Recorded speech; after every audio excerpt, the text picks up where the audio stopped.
Assalamualaikum warahmatullahi wabarakatuh. Selamat siang. Kami dari kelompok 1 membahas permasalahan tentang kerangka karbon dan transformasi gugus fungsi. Dengan saya sendiri, M. Rizky Diputra, NIM 006. Dan saya Firda Utari, NIM 021. Saya Elizabeth, NIM 029. Saya Vika Alfia Ramadhani, NIM 047.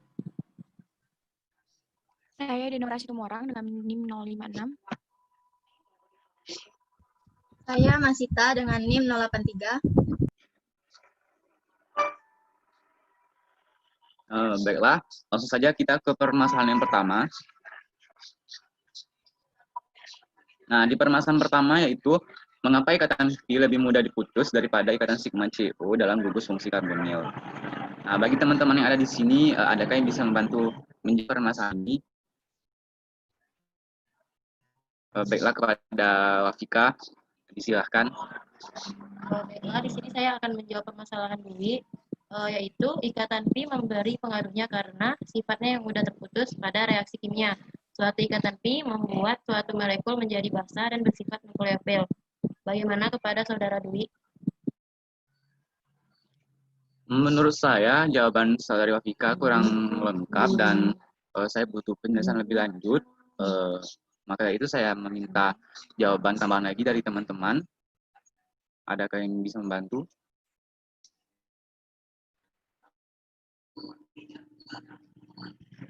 Baiklah, kepada Saudari Dewi, silahkan.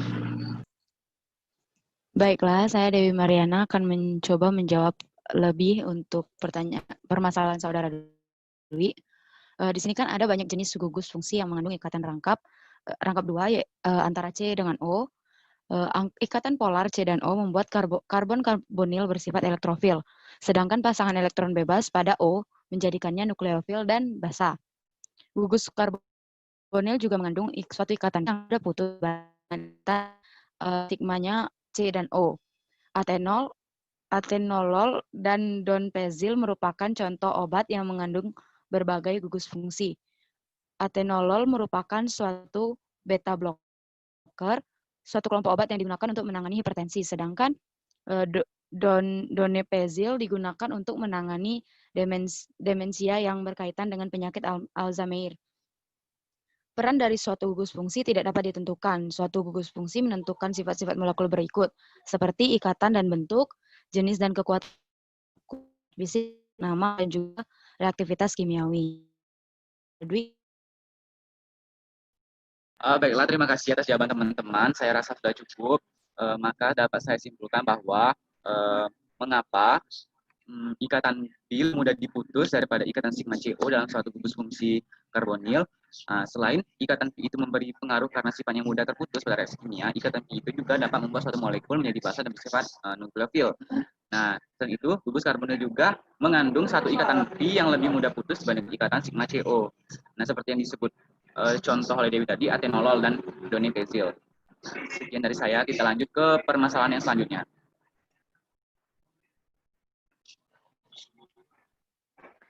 Baiklah, permasalahan yang kedua itu dikatakan di blog saya bahwa sifat karbonium seperti enol karbonil sama seperti reaksi Grignard. Agar reaksi ini terjadi, setidaknya salah satu reaktan itu harus memiliki hidrogen alfa. Nah, mengapa reaktan harus memiliki hidrogen alfa untuk dapat bereaksi? Baiklah, pada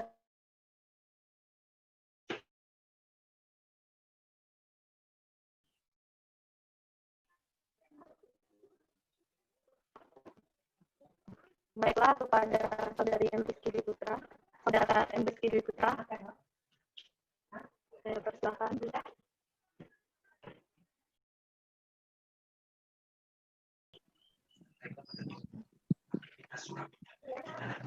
Baiklah, saya persilahkan. Baiklah, saya akan mencoba menjawab pertanyaan dari Firda Utari. Nah, menurut saya karena pada reaksi ini melibatkan penghilangan atom alfa hidrogen sehingga didapatlah anion enolat yang menyerang karbon dari molekul reaksi kedua. Terima kasih. Baiklah, terima kasih kepada saudari Masita. Tetapi menurut saya jawaban dari saudari Masita itu kurang tepat. Kepada teman-teman yang ingin menambahkan, saya persilahkan.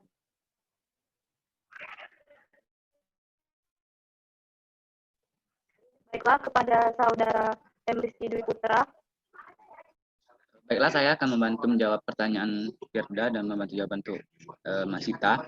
Menurut saya, dapat dilihat dalam langkah reaksinya, yaitu dengan langkah pertama dari reaksi melibatkan penghilangan atom alfa hidrogen oleh suatu basis. Nah, pada langkah kedua, anion enolat yang dihasilkan dari penghapusan ini menyerang karbonil karbon dari molekul reaksi kedua. Nah, pada langkah terakhir dari reaksi tersebut, proton ditransfer ke intermediate tetrahedral yang terbentuk pada langkah kedua. Meskipun dalam beberapa kasus, mengalami dehidrasi. Kurang lebih seperti itu. Bagaimana pada Firda? Terima kasih kepada saudara Putra yang telah menambahkan jawaban dari masyarakat tadi. Jadi dapat disimpulkan bahwa mengapa diperlukan hidrogen alfa pada reaktan agar terjadi reaksi itu dikarenakan pada reaksi ini melibatkan penghilangan atom alfa hidrogen sehingga didapatlah anion enolat yang menyerang karbonil karbon dari molekul reaksi kedua sehingga terbentuklah produk. Baiklah, lanjut ke permasalahan.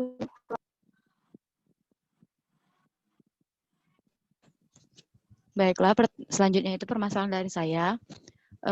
Permasalahannya itu dijelaskan dari contoh gambar yang ada di blog saya ataupun yang ada di bawah screen ini, bahwa sintesis senyawa stilbena merupakan salah satu contoh sintesis yang menetapkan 3 aspek yang telah dijelaskan pada blog saya. Dan pertanyaannya, pada bagian manakah aspek pertama atau aspek kerangka karbon dilakukan dan tolong berikan penjelasannya. Kepada teman-teman yang akan menjawab permasalahan saya, dipersilahkan.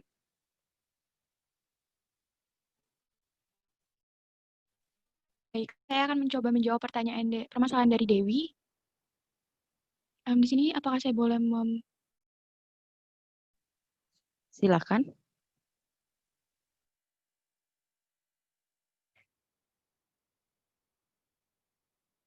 Baiklah, seperti gambar yang sudah saya tampilkan, dapat dilihat bahwa pada gambar ini senyawa stilbena mengalami diskoneksi, di mana hasil diskoneksi senyawa stilbena ini menghasilkan satu jalan reaksi karena senyawa stilbena termasuk senyawa alkena simetrik.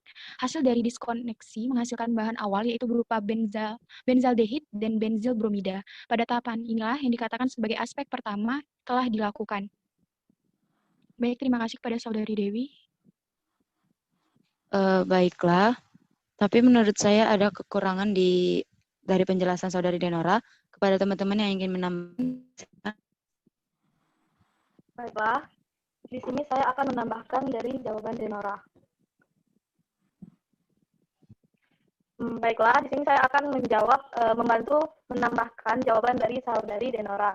Benar kata saudari Denora tadi, namun kita harus masuk ke tahap sintesis juga yang dapat dilihat pada nomor 2 yang telah ditampilkan.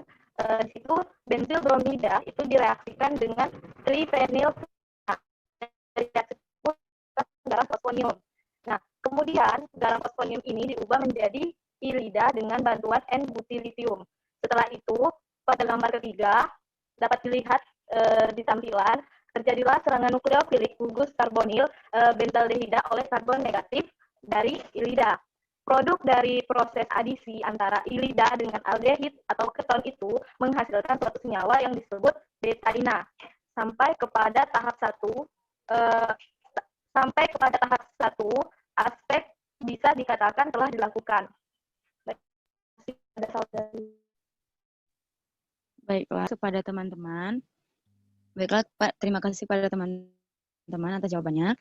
Jadi dapat saya simpulkan bahwa untuk mengetahui aspek 1 telah dilakukan itu dapat dilihat melalui gambar yang telah ditampilkan tadi.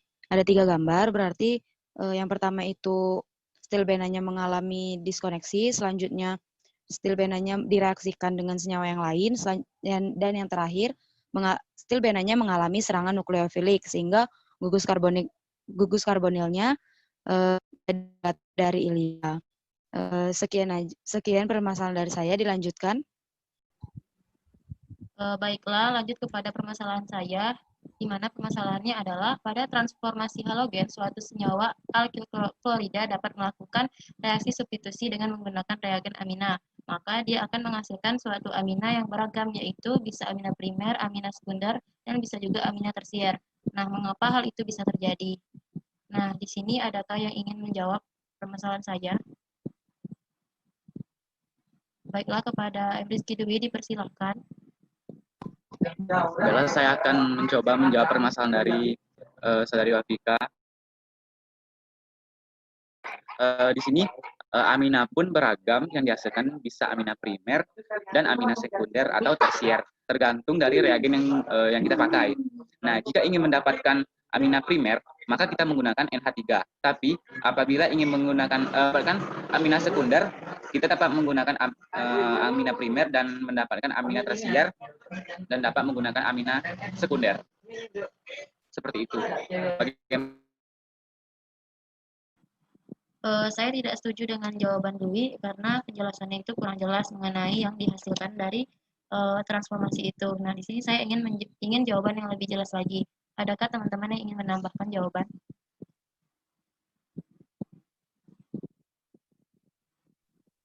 Ada Denora, disilakan. Saudari Wafik, saya akan mencoba menambahkan. Menurut saya, yang dihasilkan bisa amina primer, amina sekunder, ataupun amina tersier, tergantung dari reagen yang dipakai. Jika ingin mendapatkan amina primer, maka menggunakan NH3. Tapi apabila ingin mendapatkan amina sekunder, dapatkan amina tersier menggunakan amina sekunder. Kemudian, alkil halida pun bisa diubah atau diinterkonversi menjadi suatu senyawa eter, menjadi senyawa tioeter, atau bahkan akan diubah menjadi organologam. Bagaimana, Saudari Wafik? Baiklah, terima kasih kepada Denora dan Dwi. Di sini saya akan menarik kesimpulan di mana jawabannya itu adalah yang dihasilkan bisa amina primer, amina sekunder, dan amina tersier itu tergantung dari reagen yang dipakai. Jika ingin mendapatkan amina primer, maka menggunakan NH3. Tapi apabila ingin mendapatkan amina sekunder, dapat menggunakan amina primer. Dan jika ingin mendapatkan amina tersier, dapat menggunakan amina sekunder. Kemudian, alkil halida pun bisa diubah atau diinterkonversi menjadi suatu senyawa eter, menjadi senyawa tioeter, atau bahkan diubah menjadi organologam. Baiklah, selanjutnya kepada permasalahan selanjutnya. Baiklah, permasalahan itu disebutkan dalam blog saya bahwa struktur senyawa organolitium dipengaruhi oleh keberadaan basa Lewis. Nah, kenapa basa Lewis dapat mempengaruhi struktur dari senyawa organolitium tersebut? Baiklah, bagi teman-teman, adakah yang bisa membantu saya menjawab permasalahan ini? Saya, Mariana, akan bantu menjawab. Menurut saya, struktur senyawa organolitium itu dipengaruhi oleh keberadaan basa Lewis seperti tetrahidrofuran atau THF, metil ether, tetrametilendiamin. HF memisahkan butil litium heksamen dan tetramer. Tetramer itu ialah spesies utama dan delta G-nya itu untuk interkonferensi tetramer dan juga diamer, sekitar 11 kilokalori per mol. Ketika struktur organolitium berubah sesuai dengan lingkungan kimianya, begitu pula reaktivitas dan selektivitasnya juga berubah. Bagaimana Saudara Denora? Terima kasih kepada Saudari Dewi, tapi menurut saya masih kurang jelas. Nah, bagi teman-teman, adakah yang bisa menambahkan dari jawaban Saudari Dewi? Baiklah, saya akan mencoba menambahkan jawaban dari Saudari Dewi. Menurut saya, karena beberapa bahasa Lewis meningkatkan reaktivitas senyawa organolitium. GLI dalam reagen organolitium sangat terpolarisasi. Akibatnya, karbon menarik sebagian besar kerapatan elektron dalam ikatan dan menyerupai karbonion. Jadi, reagen organolitium sangat basa dan nukleofilik. Beberapa aplikasi yang paling umum dari reagen organolitium dalam sintesis termasuk penggunaannya sebagai nukleofil basa kuat untuk deprotonasi, inisiator untuk polimerisasi, dan bahan awal untuk pembuatan dari Denora. Senyawa organolitium keberadaan basa Lewis meningkat organolitium. Dalam organolitium sangat terpolasi, akibatnya karbon menarik sebagian besar kerapatan elektron dalam ikatan dan menyerupai karbonion. Pada permasalahan selanjutnya. Baiklah, permasalahan selanjutnya itu permasalahan dari saya, yaitu mengapa pada suatu alkohol manipulasi gugus fungsi sangat diperlukan. Apakah teman-teman ada yang ingin menjawab pertanyaan saya? Silakan. Baiklah, saya akan menjawab masalah manipulasi gugus fungsi pada alkohol itu sangat diperlukan karena alkohol itu sangat mudah bereaksi dengan gugus fungsi lain sehingga bisa mengembangkan produk-produk baru yang ditemukan sebelumnya. Terima kasih. Baiklah, menurut saya jawaban dari saudari Firda ini kurang lengkap. Apakah teman-teman ada yang ingin menambahkan? Baiklah, di sini saya akan menambahkan jawaban dari Firda Utari, yaitu manipulasi gugus fungsi dapat mengurangi kompleksitas molekul secara signifikan. Suatu kelompok pelindung yang baik harus mudah dipasang, mudah dihilangkan, dan dalam reaksi-reaksi yang menghasilkan itu tinggi dan tidak bereaksi terhadap kondisi-kondisi reaksi yang diperlukan. Nah, transformasi keseluruhan yang diperlukan adalah ester alkohol ke alkohol primer. Ini adalah pengurangan ester yang membutuhkan LiAlH4, tetapi itu akan mengurangi keton, juga yang tidak kita inginkan. Kita dapat menghindari masalah ini jika kita mengubah keton ke grup fungsional yang berbeda terlebih dahulu. Secara konseptual, ini biasanya memasang penutup di atas keton, sementara kita melakukan pengurangan, kemudian dilepaskan penutupnya. Bagaimana kepada Saudari Masyita? Di saudari ini sudah tepat, maka dapat saya simpulkan manipulasi gugus fungsi pada alkohol itu sangat diperlukan karena alkohol itu sangat mudah bereaksi dengan gugus fungsi lain sehingga bisa mengembangkan produk-produk yang baru yang tidak ditemukan sebelumnya. Transformasi keseluruhan yang diperlukan adalah ester ke alkohol primer. Ini adalah membutuhkan LiAlH4, tetapi itu akan mengurangi keton juga yang tidak kita inginkan. Kita dapat menghindari masalah ini jika kita mengubah keton ke grup fungsional yang berbeda terlebih dahulu.